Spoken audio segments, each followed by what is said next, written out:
Hi mga palangga! Kamusta kayo? I hope everyone is doing well. And in this video, we will have another credit card talk ulit. At pag-usapan naman natin mga palangga about credit card due date. Isa ito sa pinaka malimit kong na-receive na tanong kung kailan ba daw yung due date ng credit card at kung kailan nga daw dapat siyang bayaran. And for me, this is a valid question naman, especially sa mga newbies and beginners of using credit card. So, napaka-importante talaga na alamin natin kung ano yung due date ng ating credit card. And it's one of our responsibility of having a credit card para alam natin kung kailan nga ba natin siyang bayaran yung mga nagamit natin o mga na-spend natin. And for me mga palangga, I can compare my credit card bills sa mga regular utility bills ko like water bill or electricity bills. So, dun ko makakompare yung aking credit card bill. That means kung monthly ako nakaka-receive ng SOA o ng statement coming from my electricity or water bill.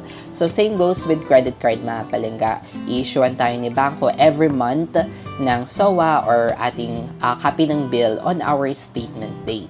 And I as always mentioned sa mga credit card videos ko na kailangan talaga nating alamin kung ano magiging statement date natin. Kasi yung statement date mga palangga is equivalent into the close date of our monthly billing cycle and also the date when to expect to receive our bill or ma-generate yung ating mga monthly SOA.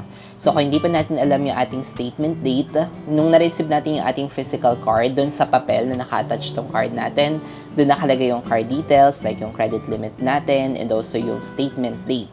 So, lagi nyo lang tandaan kung ano yung magiging statement date nyo. Balik tayo dun sa pinaka-topic natin with this video para malaman natin kung ano nga ba yung due date ng ating credit card is kailangan muna nating i-access at makita yung ating copy ng bill on our statement date. Kasi once na makita natin yung bill natin mga palangga o yung statement, dun mag-reflect kung ano nga ba yung magiging due date ng ating bill at kung ano nga ba yung total amount na nagamit natin from our monthly billing cycle or yung naging usages natin from our credit card, ano yung dapat natin kailangan mabayaran on or before that due date. At yung due date ng ating credit card bill is nakadepende sa bangko at nakadepende din sa ating statement date. So, hindi lahat ng mga credit card ay isa ang due date. So, iba-iba yan kasi magkakaiba tayo ng statement date, magkakaiba din tayo ng bangko. So, may mga banks na yung kanilang due date ay nasa 25 days after statement date, meron din na 20 days after statement date, or meron ding 15 days after statement date. So, ang pinaka-key lang talaga dito mga palangga para hindi tayo malito is always check kung ano nga ba yung ating magiging statement date. And then, once we receive our bill on our statement date, then doon natin makikita kung ano nga ba yung magiging due date ng mga nagamit natin from our credit card. At para maging malinaw, bigyan ko kayo ng example mga palangga from my Union Bank credit card statement. Honestly, gusto ko talaga tong statement ni Union Bank kasi sobrang easy niya intindihin at saka sobrang simple niya lang, unlike with the other bank statement na medyo madami pang kung anik-anik yung nakalagay sa statement. Pero dito kay UB, napakadali niya talaga intindihin. So, dito kay Union Bank Credit Card mga palangga, ang statement date ko talaga dito is every 15th of the month. That means my billing cycle always starts from 16th of the month to 15th of the next month. Kasi yung 15th is the end date or the close date of the billing cycle. And on the 15th of the month naman, yun yung date na yung na-expect ko na ma-generate yung bill sa akin or magiging available yung mga monthly bills ko. Pero kung titingnan mo yung statements ko mga palangga na na-generate yung bill ko, instead of fixed na 15th of the month, nag-adjust siya. So may mga statement ako na na-generate like 14th of the month, 16th of the month.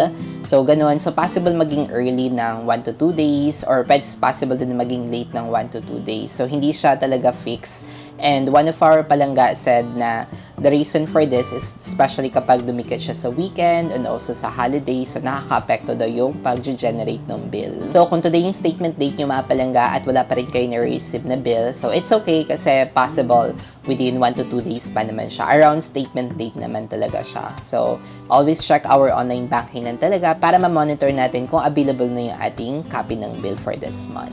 And don't worry din mga palangga, kapag mag-a-adjust naman yung ating statement, is mag-a-adjust din naman yung due date natin. Hindi naman talaga fix yung due date natin. So kung nag-a-adjust yung statement date natin ng pag-i-issue ng bill, so same goes with the due date na mag-reflect dun sa ating statement. Kaya naman it's very important talaga na ma-review natin yung ating bill at dun tayo mag base kung ano yung magiging due date ng total amount na nag-reflect sa bill.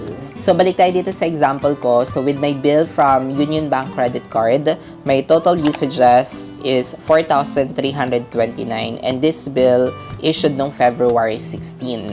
And seeing the copy of my bill, mga palangga, it shows that the due date is on February 3. So, instead na 15 days yung kinakount ko, so, di ba, nag-adjust pa siya to February 3. So, that means on or before February 3 is kailangan ko mabayaran ito ng buo, itong total amount due na nakikita ko sa statement ko, on or before February 3. Kasi kapag lumagpas na yun ng due date, like after February 3, tapos wala pa rin ako nabayaran or kulang yung binayad ko from the total amount due, so doon ako mag-charge ng possible late fee or interest na mag-reflect naman on my next statement. Please note din mga palangga, kapag gagamit tayo ng ibang mga third-party payment processor like GCash or Maya or other e-wallets, kapag gagamit tayo ng ibang third-party payment processor, it may takes 3 to 5 business days bago mag-post sa ating credit card. Kaya naman, much better na wag dun sa due date, wag dun mismo sa due date kasi baka mamaya late dumating yung ating payment, edi sayang din, masya-charge pa rin tayo ng late fee or any other fees. Kaya mas maganda na bigyan natin ng mahabang time, like after,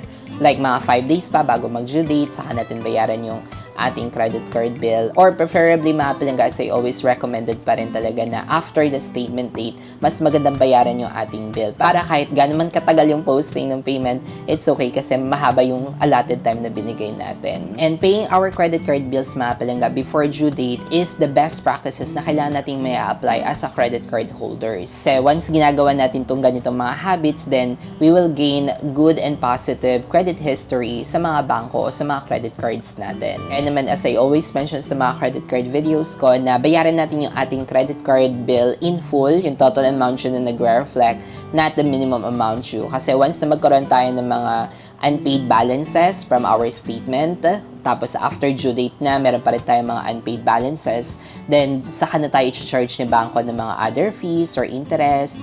So kung gusto nyo lang bayaran kung ano yung nagamit nyo from using your credit card, then the best thing to do is to pay our credit card monthly statement in full before the due date. At yun din yung reason mga palangga kung bakit lumalaki yung utang ng mga credit card holders, kasi nga hindi nila nababayaran ng buo yung kanilang credit card statement before the due date. So doon sila nagkakaroon ng additional charges from the bank na instead na mabawasan yung kanilang utang is lumalaki pa siya ng lumalaki, and it will give bad impact sa ating credit history kapag malagi tayong madaming mga past due balances o yung mga na-miss nating bayaran. So the bottom line for this video mga palangga, if you want to know the due date of your credit card, dahil magkakaiba tayo ng due date, so the best thing to do is to know first your statement date. Once you know your statement date, then we will expect to receive our bill on that statement date, and then gawin natin, i-check and i-review natin yung statement at doon mag-reflect yung total amount na kailangan nating mabayaran and also the due date na dapat nating siyang mabayaran. And as a tip din mga palangga, it's best din talaga na meron tayong access sa ating online banking or mobile banking.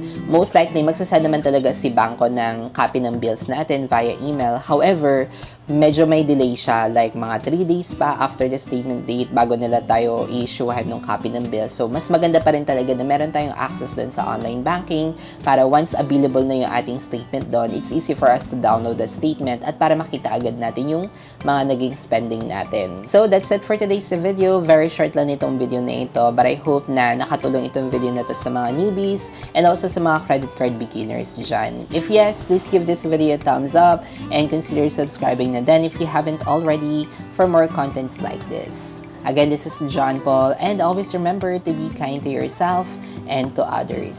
See you on our next vlog. Bye!